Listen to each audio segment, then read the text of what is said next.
Good afternoon, and thank you for joining us. My name is Robin Maggio, and I'd like to welcome you to our webcast about the guidance released by the U.S. Department of Education, Office of Civil Rights.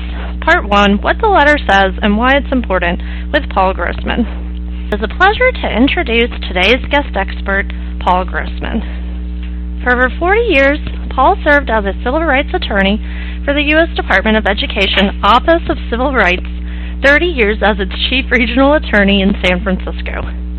Paul has worked on every type of education discrimination matter, including securing a free and appropriate public education for school children with disabilities.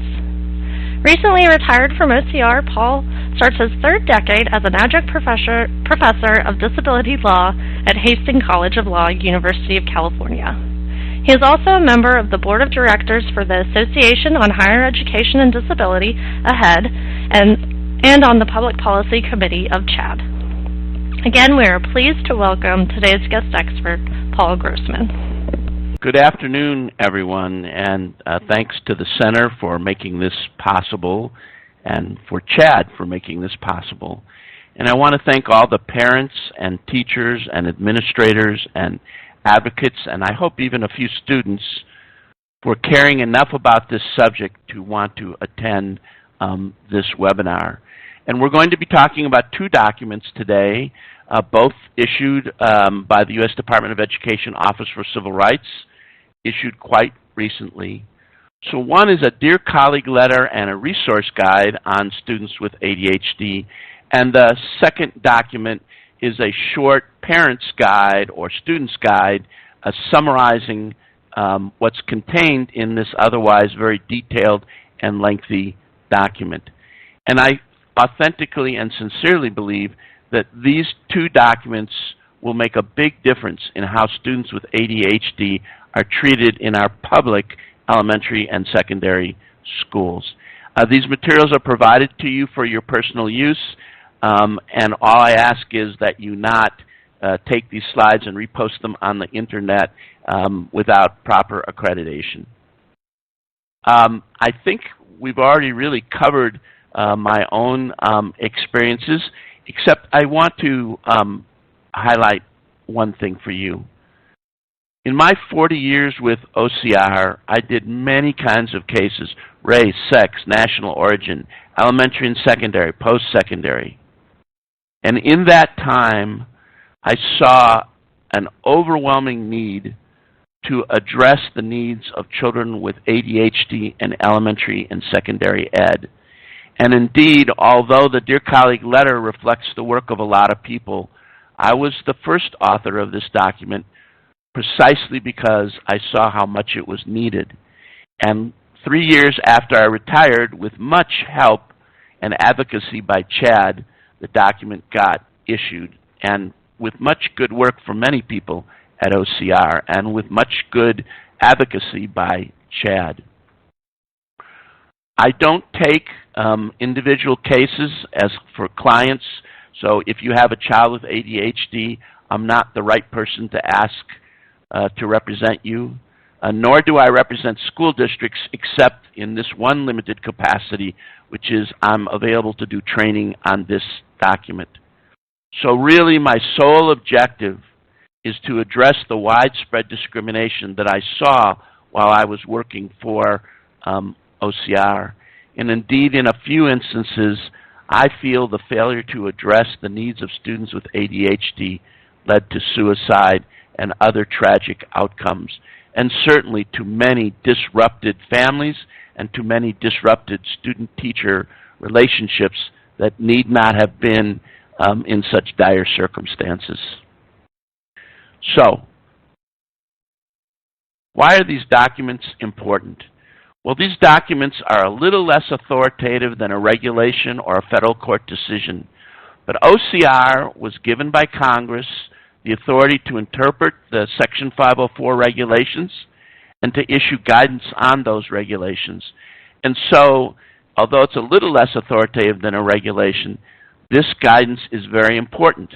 And you should feel free to take these two documents to your local school district if you're having a dispute with them or if you want to educate them about the rights of students with ADHD. And I do note that there are other laws that protect students with ADHD. If you're in a public school, Title II of the ADA. If you're in a private school, Title III of the ADA. Unless the private school receives federal financial assistance, which is rare but not impossible, it is not subject to the requirements of Section 504, which is really the topic today. In many slides today, you will see quote marks. Those are the actual words from the Dear Colleague letter. If they are not in quotes, then they are my words and my opinion. But what's in quotes, you should be able to show to your local school district as OCR's interpretation of the law which Congress has charged it with interpreting. Why these documents are necessary? Well, for one thing, I see my own experience, and I see what OCR has received as complaints. And here's a summary of those issues. Many school districts refuse to identify their children as needing an evaluation to determine whether or not they're eligible for services. Second, if an evaluation is necessary, the school district nonetheless impermissibly refuses to pay for the evaluation, or it might have the evaluation done by somebody who's not qualified to do an ADHD evaluation. Even if a student is evaluated as in need of special education, related aids and services, or regular education with supplementary services, districts frequently fail to provide such services, sometimes providing none, sometimes delaying them, and sometimes providing highly limited services, very much less than is received by other students, particularly under the IDA. Less services than the evaluation calls for, and they base it on what OCR would call erroneous thinking, and we're going to get into that erroneous thinking later. And in addition, some school districts deny requests for evaluation or for appropriate services, but they don't inform parents, hey, if you disagree with this, then you're entitled to challenge our decision through an independent, impartial, due process proceeding. Why else were these documents necessary? In 2015, CHAD itself conducted and shared with OCR the results of a survey of its members. And that survey revealed exactly the kinds of problems which I just mentioned, and moreover revealed that these problems are quite widespread. And then in 2016, OCR, after it was handed this evidence by CHAD, decided to conduct its own analysis. And what OCR found was 1 in 9, nearly 10%, of its elementary and secondary school district complaints concerned alleged discrimination against a child with ADHD. And they found that school districts were some school districts were woefully ignorant about the nature of ADHD and how to address it in the school setting. So what type of schools are covered by this guidance? Every elementary and secondary school. So that includes all public charter and magnet schools. It includes juvenile justice schools. And if there is a private non-sectarian school that receives federal financial assistance, then it's covered as well. So the guidance covers 5 topics. First is just coverage of students with ADHD under 504 in the IDA. The next stage is called identification.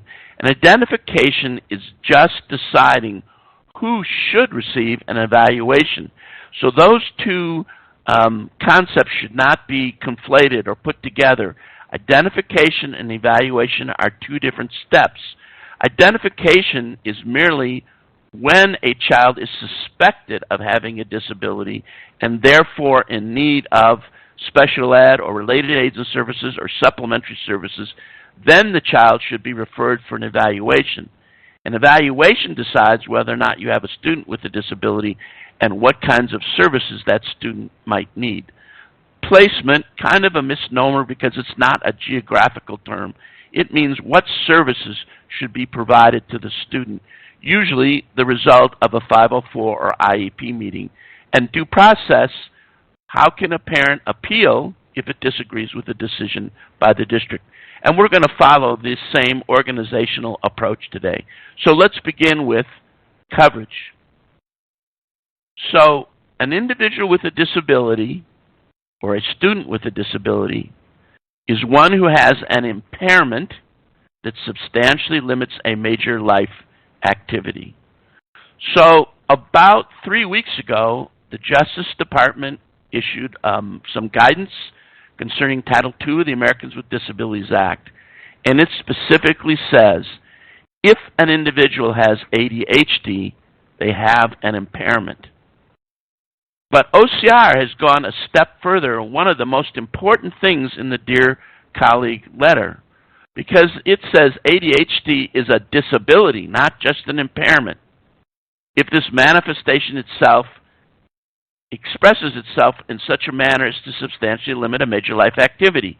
And then, and this is in quotes, OCR will presume, unless there is evidence to the contrary, that a student with a diagnosis of ADHD is substantially limited in one or more major life activities.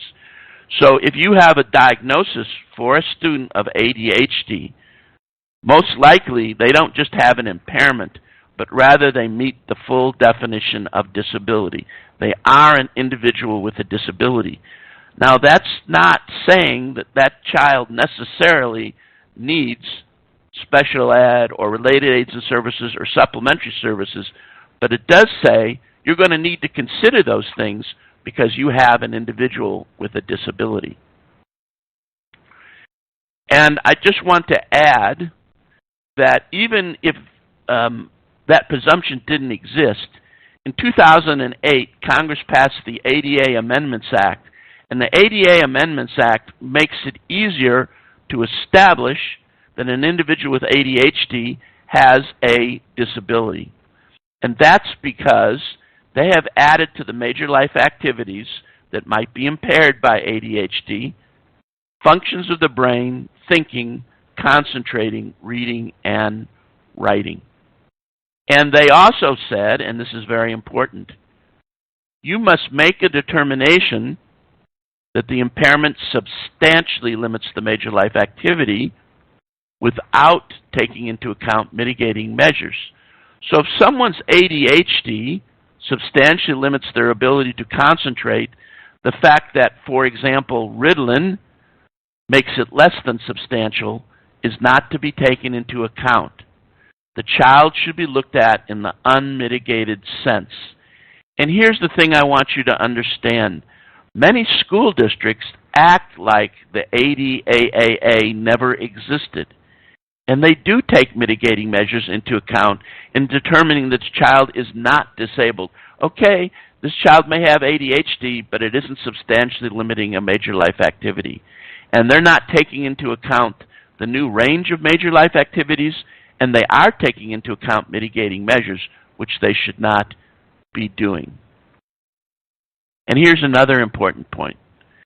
Even if a student is an individual with a disability, but the IEP or the 504 team determines that the student is not in need of any kind of supportive services in the classroom or in special education, that doesn't mean that the student is not protected from disability discrimination. If you're an individual with a disability, and note OCR is going to presume everyone with a diagnosis of ADHD is an individual with a disability, you are going to still be entitled to protection from a hostile environment on the basis of disability and from exclusion from programs or activities on the basis of ADHD, such as an athletic program, an extracurricular program. So even if you cannot convince an IEP team or a 504 team that your student needs supplementary services, if they're getting picked on in school on the basis of disability, they're still entitled to protections. There's still a duty on the school district to address that allegation, even though there is no 504 plan or IEP program for that student. I don't pretend to be an expert on the IDEA. When Matt Cohn comes on, he's going to cover this much more thoroughly. But I just want to point out, as Matt has provided to me in these 3 slides, that a student with ADHD sometimes is in fact covered by the IDEA as an other health impaired individual. And often students with ADHD get covered under the IDEA because along with ADHD goes other easily covered, easily included disabilities such as emotional disturbance or a specific learning disability. And we should be clear that if a child qualifies under any one of these categories, all the child's disability-related needs must be addressed. And here's the definition of other health impaired. And if you read it, you can see why a case may exist that a student with ADHD is covered by the IDEA. I'm going to be focusing on Section 504, which is OCR's jurisdiction. The IDEA is not under OCR's jurisdiction. So let's get to that first stage, identification. And remember, identification is not proving a student has a disability. It's merely deciding that a student needs to be evaluated to determine whether the student has a disability and whether the student is entitled to some form of supports through the school system, special education, related aids and services, supplementary services in the regular classroom. So a school district has a duty to conduct an evaluation of any student who, because of disability, needs or is believed to need. So note here, we're not talking about proof. We're talking about a belief that a child is an individual with a disability and needs one of these services is sufficient to create the duty to conduct an evaluation. And in addition, an evaluation must be conducted whenever there's a substantial change in the services that the district is proposing to give the student. So let's say a student is getting good services and you're happy that the student is receiving those services, and then the district comes along and says, well, next year his grades are so good, we don't think he needs any more services. They can't make that decision without first conducting a new evaluation. And let's face it, a student's needs can change over time, particularly with regard to ADHD. There might be a change in medication. There might be new behavioral techniques that the student learns. So let's be aware, on our toes, that a student with ADHD may in fact need a new evaluation. Well, who could recommend the student for evaluation? A teacher could, a school administrator could, any staff member who, quote, perceives or receives information to lead them to suspect that a student has a disability. So, by the way, this could include the parent. And indeed, if you've gotten a diagnosis of ADHD for your child, you should bring that diagnosis to the school district's attention, because that's significant evidence that the child needs an evaluation. And school districts must consider all major life activities, not just learning. So what this means is your child might have a problem in another area, not just learning, but that problem is relevant to the learning that's going on in school. So what are the signs that a student who has ADHD may be in need of an evaluation? So OCR says, well, if a teacher or a parent observes that the student engages in considerable restlessness or inattention, inappropriate for their age or grade level, the student has trouble organizing activities or with communication or has skill deficits, that may well be sufficient. Other difficulties. So we have this term in the ADHD scientific community. A lot of research is being done over executive functioning skills. And OCR, largely through Chad, I believe, was made aware of the concept of executive functioning skills. And so you will see this reflected in the Dear Colleague letter. So, other indications to consider as a reason to conduct an evaluation. Demonstration of significant difficulty related to beginning a task, organizing, recalling information, and completing assignments such as homework and multi-step class projects. And how many of us have seen that kind of problem in our children? Those are evidence of executive functioning impairments. And OCR specifically even uses the word executive function supports as among the kinds of supports that a school district ought to be giving a student. And we note that sometimes a student, him or herself, may develop their own supports or mitigating measures. These might include taking extra time to complete a homework assignment because it takes the student longer to employ the strategies that he or she has developed over time to break down a study question, conduct a research, or write an essay. Seeking help from parents, tutors, or group buddies. Taking frequent study breaks or working in a quiet, isolated environment. So, other mitigating measures might include taking medication, like Ritalin. So here's the thing. It might be very good that a student has identified these mitigating measures and is using them. But it shouldn't count against the student, because it may be, in fact, raising a strong inference that this is a student with a disability in need of special education, related aids and services, or regular education. So reliance on mitigating measures by a student can raise an inference that the student is in need of evaluation. And the converse is not true. In other words, since a school district is not supposed to take mitigating measures into account in deciding whether or not a student is an individual with a disability, a student can be academically successful but may still need supports to address challenges related to executive functioning or to behavior. Maybe you have a straight-A student, but they have a lot of behavioral problems. Or maybe the student is successful because they're relying on mitigating measures that frankly need to be extinguished, like too much reliance on parents to assist them in completing homework.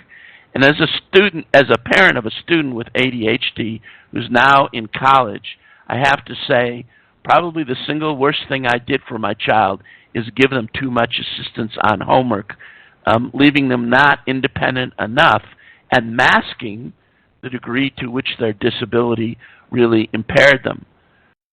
Those limitations, that need to rely on mom and dad to do homework, actually should be evidence of the fact, not that the student is successful, because that's misleading, but rather evidence of the fact that the student is an individual with disability who needs some kinds of supports in the classroom, teaching the student the kinds of skills necessary to be a self-reliant individual. Sometimes what happens off campus is just as important as what happens on campus if these things are school-related. So again, for example, what's going on at home with regard to homework? What's happening to the student in other kinds of activities like working with a team of individuals or being in an after-school care program? Maybe the student's coach complains that the student can never stay on task. All of those things are pertinent. So let's move on to the next step, which is, okay, the district and the parents agree the child needs an evaluation.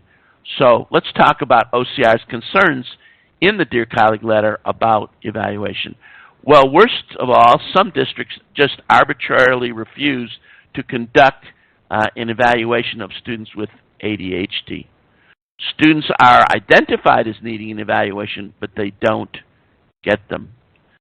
Sometimes the evaluation is conducted by the district, but it's conducted by someone who is wholly unqualified. A person who has expertise, for example, in identification of dyslexia or specific learning disabilities, is good to know about a student with ADHD, but it's the nail they know how to hit. But the student actually needs also an evaluation for their ADHD. What is the nature of their ADHD? What are its expressions? What impairments come? Is this an individual with highly limited executive functioning skills, for example? And to do that, you need the evaluation conducted by somebody who's qualified. Some districts get evaluations, outside independent evaluations from parents, but they ignore them because they're outside. And I saw the last problem often in my own practice when I was working for OCR, which school districts say, oh, well, if you need a medical evaluation or psychological evaluation, that costs money. And since Section 504 is not a funding statute, we don't spend money to address the needs of students under Section 504. You'll have to pay for this evaluation yourself. That's not the rule. The district is responsible not for providing medical assistance to the student or pay the psych bills, but it is responsible for the cost of using those kinds of professionals to do the evaluation. Some districts do not apply current legal standards or analytical approaches when they do an evaluation.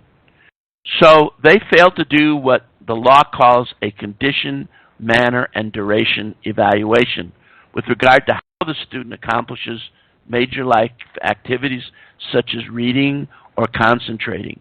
So what does this phrase condition, manner, and duration means?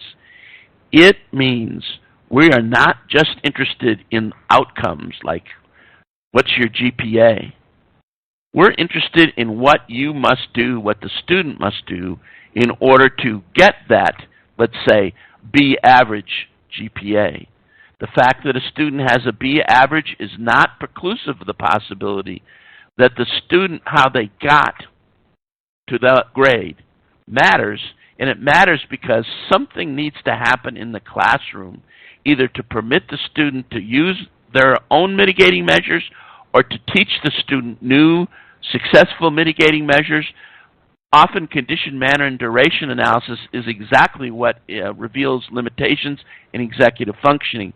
So if you just do the bottom line analysis, what's the GPA, but don't look at how the student gets to that GPA, you are not following the current legal standards, particularly guidance, by the way, recently issued by the Justice Department.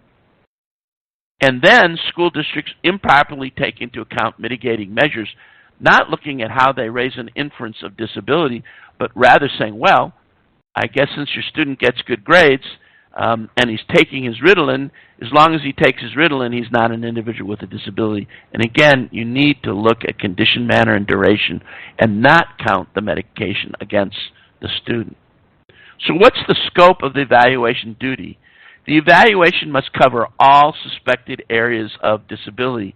And this is important, particularly for students with ADHD, because unfortunately, if an individual has ADHD, it's not unlikely they also have depression or anxiety disorder or dyslexia.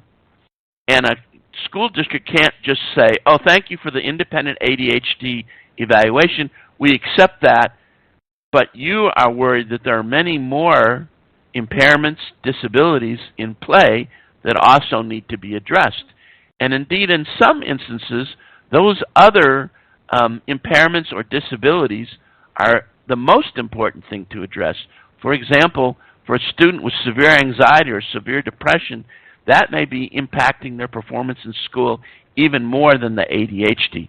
Don't let the school district do this narrow investigation of disability if there is a reasonable basis to think other disabilities are also present. All areas of educational need to be explored and addressed. And it's very important to OCR as a civil rights agency that this evaluation be conducted on a non-discriminatory basis with regard to race, national origin, or sex. Well, let's focus on race and national origin for a second. Sometimes because of negative stereotypes about how students of color behave, school districts that might suspect ADHD as the cause of misbehavior in a white student may not consider it as a cause of misbehavior in a student of color. And this is a very serious and sad thing because, of course, it means the student struggles in school without support, and when they get into some kind of conduct problem, they don't have the same protections that students covered by Section 504 would have. And with regard to sex, it does appear that there are fewer females with ADHD than there are males, but that doesn't mean there are no females. And particularly with regard to inattentive type ADHD, that may well be just as present in females as in males. So I just want to repeat that OCR is very clear that grades alone are not a legitimate basis to deny a request for an evaluation. A student can be substantially limited even when they are doing academically well. And the limitation might be in reading or writing or thinking or speaking. And again, GPA alone is not sufficient grounds to deny a student evaluation when you have many other indicators that this is an individual with a disability who needs some kind of services in the classroom. Again, let's not emphasize outcomes. Schools should be asking how difficult it is or how much time it takes for a student with ADHD in comparison to students without ADHD to plan, begin, complete, turn in work, complete assignments, and so forth. And inattentive type ADHD, OCR recognizes, presents a special problem. And the special problem is the student may be well behaved and therefore not coming to the attention of the classroom teacher. And this is particularly an injustice that may strike female students even more than male students. OCR makes clear students with inattentive type ADHD may nonetheless need supports in the classroom. And they point out that it's a disservice to teachers who can't figure out, why can't I get through to this student? Why isn't what I'm doing enough?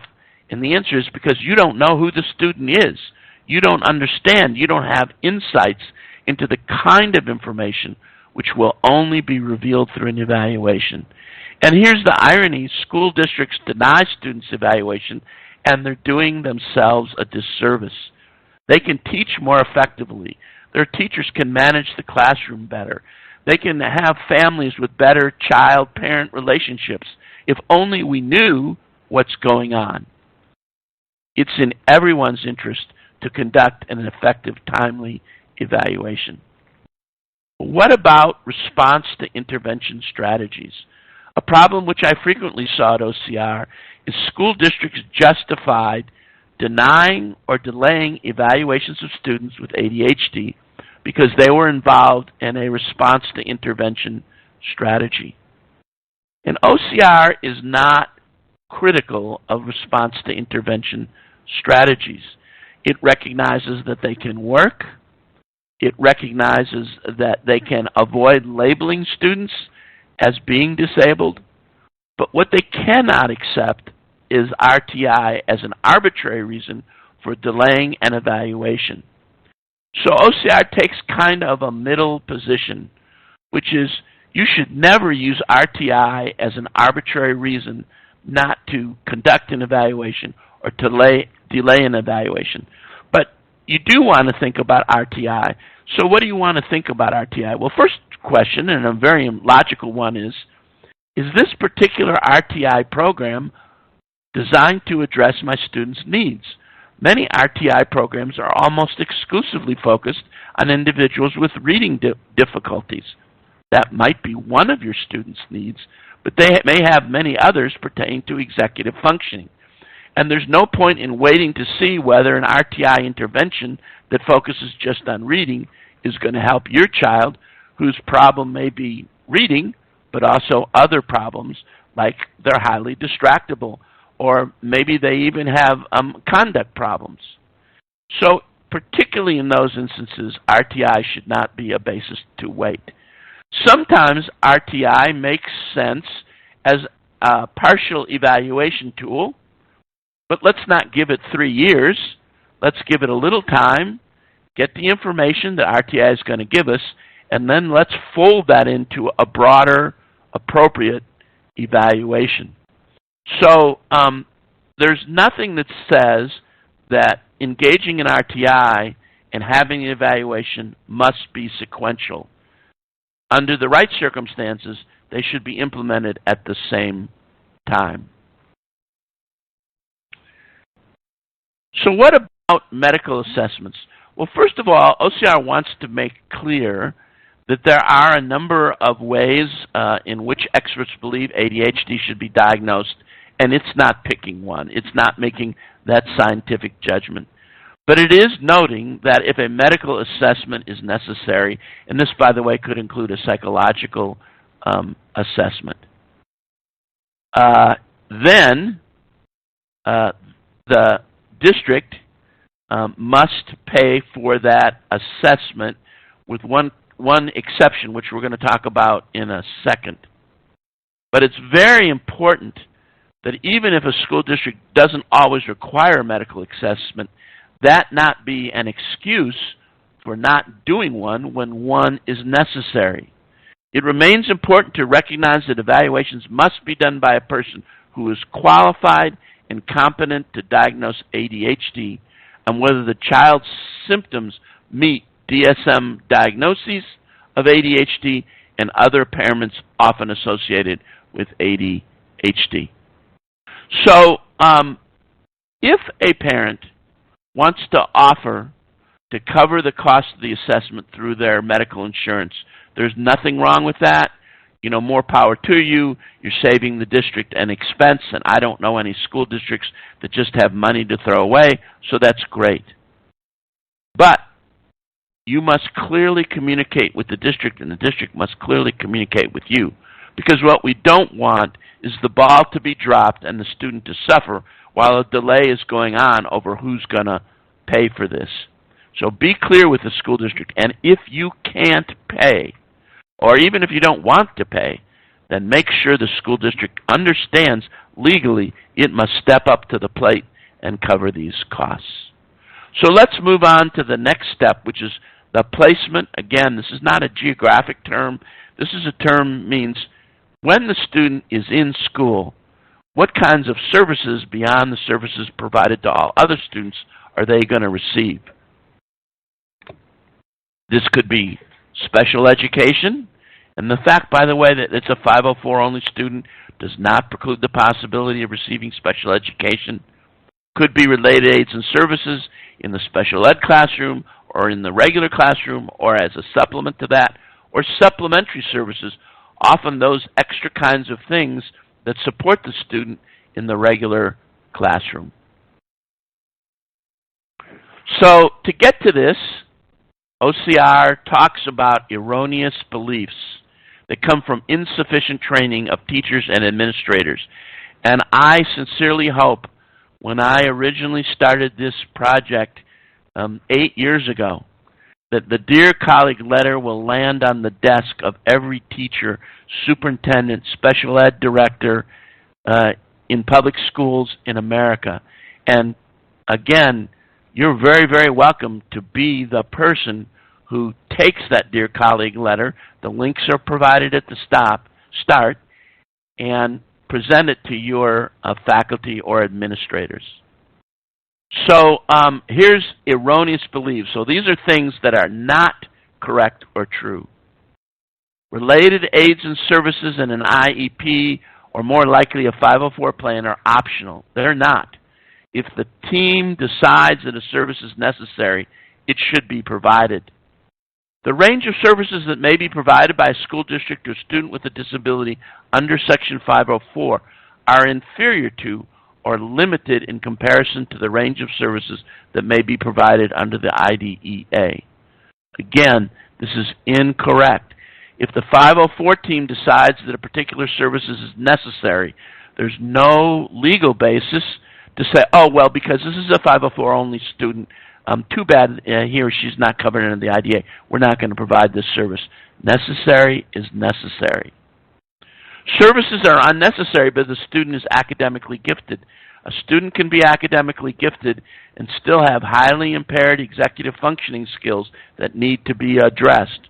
Great, you're a straight A student, but you also suffer from tremendous anxiety disorder, and your family and you stay up all night, every night, getting your work done. No, some kind of intervention needs to take place. A student who's eligible for services under Section 504 is not eligible to participate in Gifted and Talented Honors Accelerator or similar program. Once again, erroneous.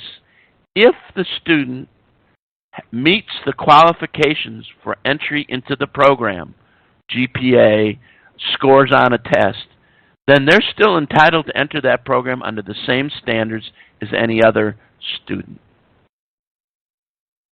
More erroneous beliefs.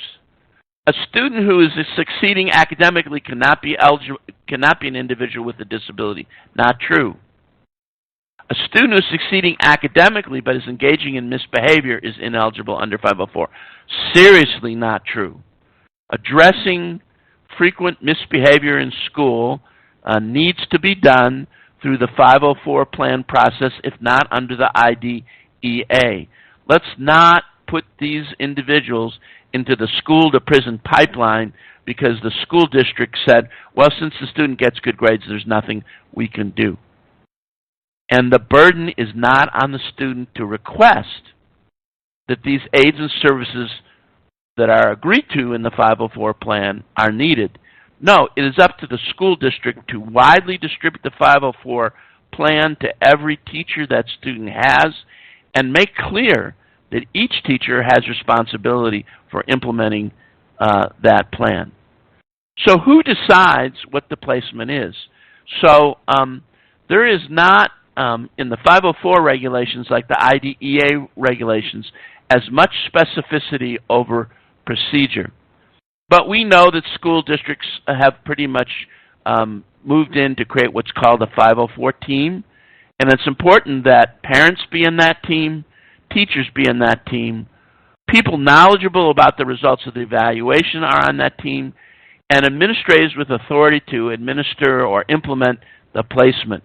What can be worse than everybody agreeing on a placement, but since the administrator was not present, you go home only to find out you just wasted your time because the plan's not going to be implemented. The school district needs someone there to commit to implementing the placement. Now here's a tricky issue. Unlike under the IDEA regs, the 504 regs actually don't call for a 504 plan. So technically, a plan doesn't need to be written up, and that's very bothersome. But here's how the Dear Colleague letter handles it, and I think it's an entirely appropriate way, which is it's nearly impossible to achieve compliance with Section 504 unless you have a clear, effective way of communicating about what services the student needs and should be getting. So OCR kind of works backwards and says, if you don't have a plan and the agreements or the understandings reached in the 504 meeting were not clear, aren't communicated, aren't implemented, well then clearly you needed a plan. So your way of administering 504 is in itself a violation. The special education related aids and services that students need that are included in the Section 504 plan or other documents, so they don't care about the label, should be clear and as detailed as necessary so that the school and parents both understand what the plan requires. An important thing, one size does not fit all. So when the parents and the teachers and administrators get together, they shouldn't just say, oh, well, here's what we do for students with ADHD. We put them in front of the class, and we give them time and a half on exams. Goodbye. No, that's not adequate, because different students need different things. And again, some of those things may be addressing the executive functioning limitations of the students. So OCR gives examples: extra time on exams, essays rather than multiple choice exams, a quiet room for test taking, placement in front of the class. Can I skip one slide here? No, sorry. So there are other examples, and here's an important one because it goes to executive functioning skills again. Direct instruction So this doesn't mean just something that sort of happens magically in the classroom. This is something specifically designed to address the needs created by ADHD, such as teaching how to break up a large multi-step assignment into smaller parts, or ordering strategies. Specific and explicit instruction on how to reliably record homework assignments, organize information into class notes, start a multi-stage project, write more efficiently, and respond to challenges to attention or concentration in day-to-day activities. And of course, some students may need behavioral interventions.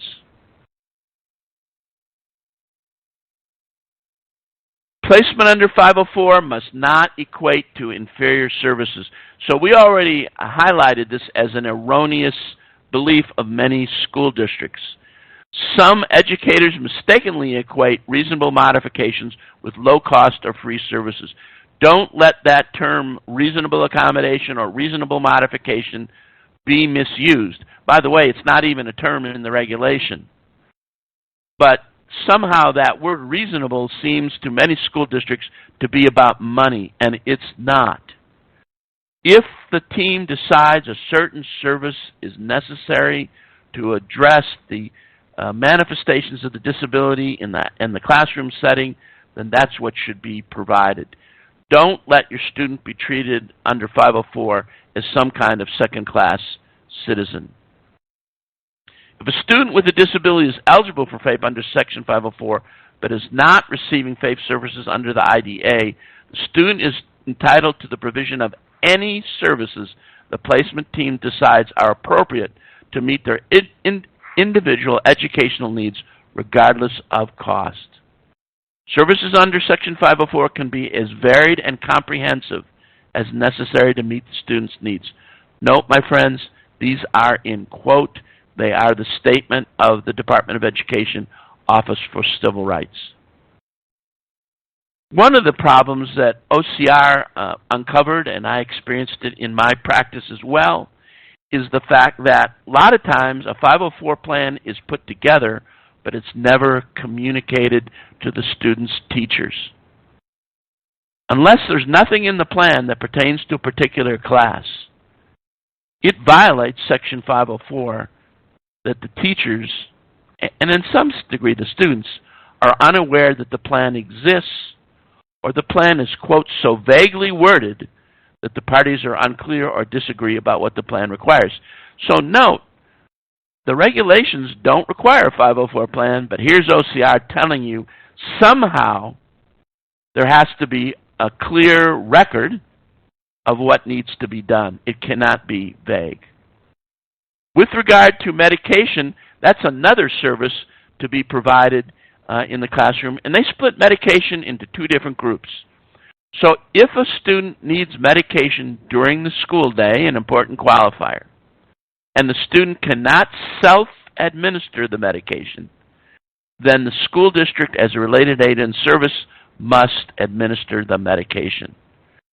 Conversely, if the student is able to self-administer, the student still may need some kinds of supports in doing the self-administration.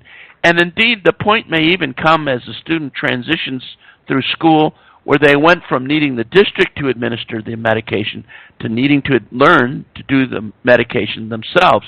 But they might need a support like letting the student leave the classroom discreetly so they can take their medication and come back. And now we get to the last stage, which is due process, or you may know it under the IDEA as procedural safeguards. So the important thing under 504 is many school districts have a 504 grievance procedure. A 504 grievance procedure is for you came to school, you're an individual with a mobility impairment, and you can't get into the school. You're a deaf person who came to a parent-teacher conference, and there's no interpreters.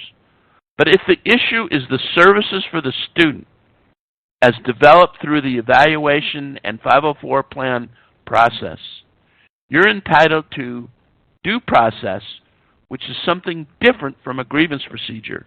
And the most important difference is the due process procedure must be impartial and independent.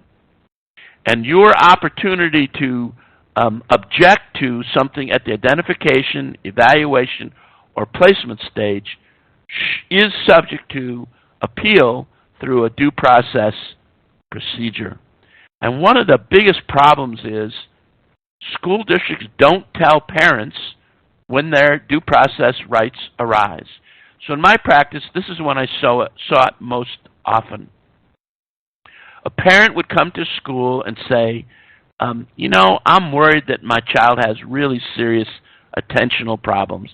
And they don't use the word executive functioning, but they tell stories that relate to executive functioning, like extraordinary time to get homework done. And the parent says, I think my child should get an evaluation.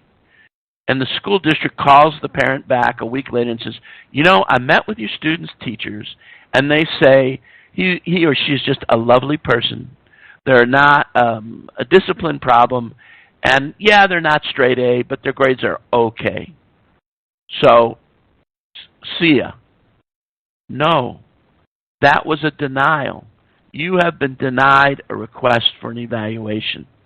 And because you've been denied a request for an evaluation, the district had a duty to tell you at that point, by the way, if you disagree with this, you may file a due process appeal request.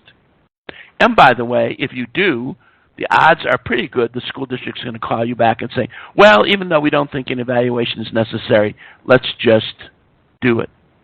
And part of the reason is a due process hearing is not easy for a school district to put together, because they have to find an impartial individual, which means someone who's not a district employee, and an informed individual, somebody who knows about 504, somebody who knows about a free appropriate public education under 504, and convene an impartial hearing.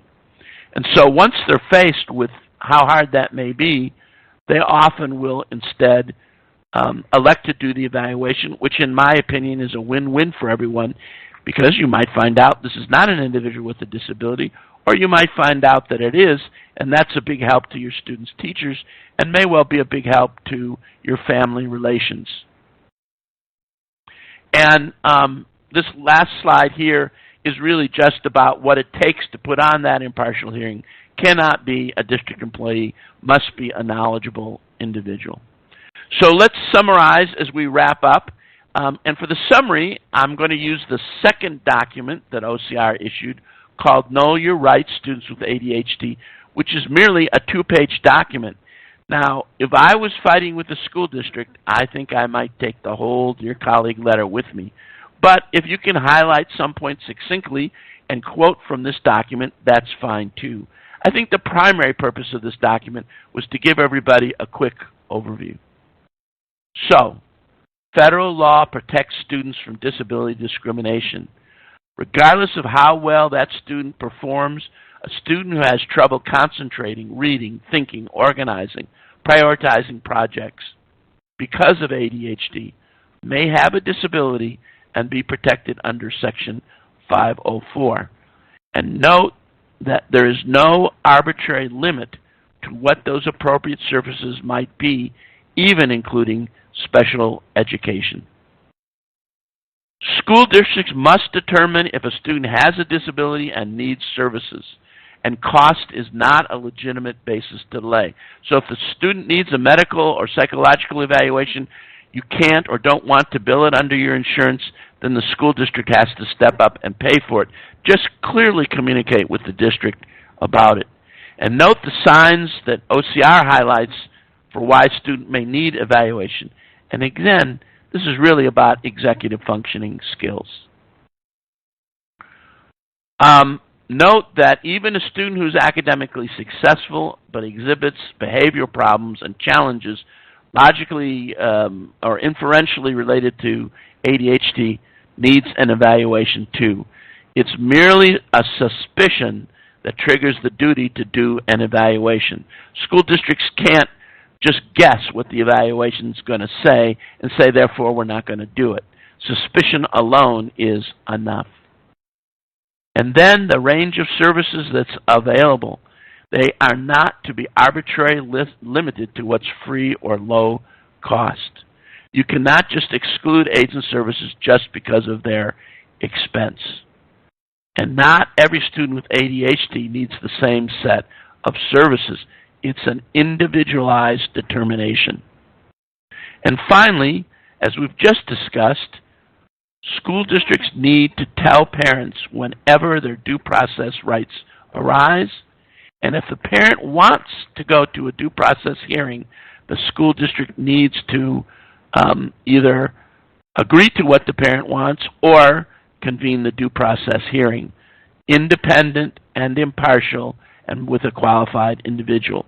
And with that, I'm going to turn the microphone back to the center. All right, sounds great. Thank you, Paul. We had a number of questions come in about the timeline. Do schools have a timeline for identifying and evaluating students for a 504 plan? So under the IDA, there is a timeline. There is no specific timeline under 504, but nonetheless, things must be done reasonably promptly.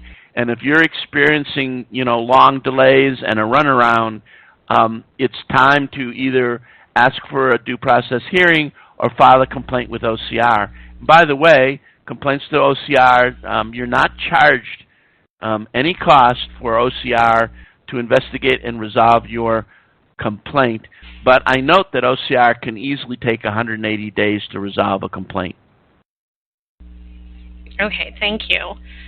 And we had a couple of questions about once parents have gone through this process and the school has put together a 504 plan for their child who has ADHD, can schools limit the number of accommodations that go on a 504 plan? So for instance, we had someone say, the school told me we could only put 3 accommodations on it because more than 3 would be too hard for the teachers to follow. The answer is you cannot arbitrarily limit the number of accommodations on a 504 plan.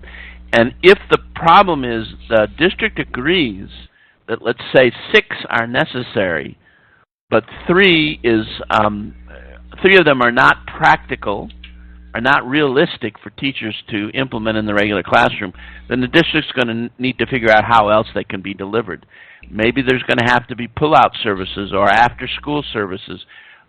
But in any event, that's just not, you can't just have an arbitrary limit.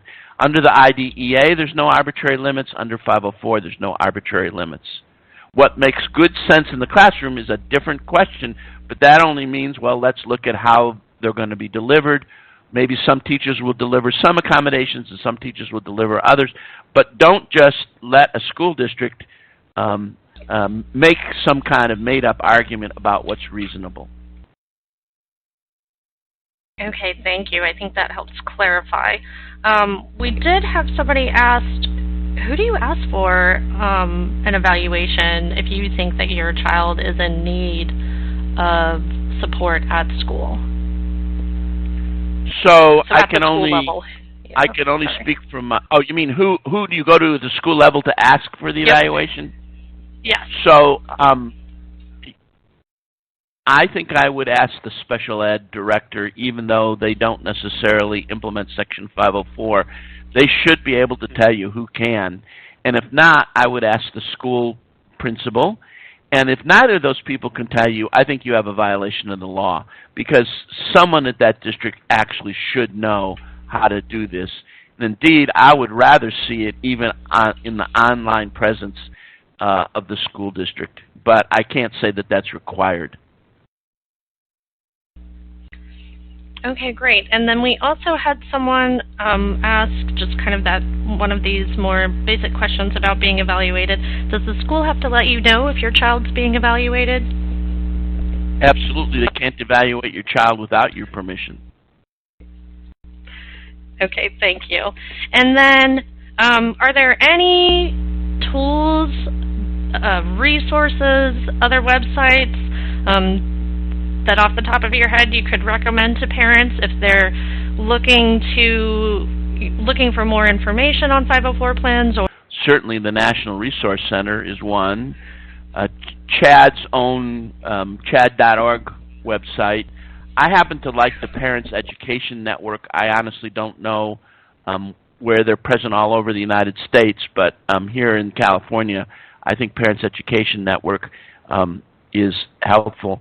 There is also, across the United States, I think one office in every state, and in some of the larger states, multiple offices, of an organization called Disability Rights. So it's Disability Rights California, Disability Rights New York, and they often have people who give good technical assistance in this area. And on some occasions, when discrimination is brought to their attention, they may even help advise you or represent you. Well, I think it might be called the National Disability Rights Network, NDRN. Okay, great. NDRN, the National Disabilities Rights Network. Well, I think that is going to wrap up our questions for today. And just a concluding comment, if I may, please. I spent Paul. 5 years at OCR working on this document, and then 3 years with Chad advocating for it. A lot of people put a lot of time into it because we think we have handed you a powerful tool. So the more you know about it and the more you can use it, the better. Thank you to our audience for joining us. This concludes our webcast.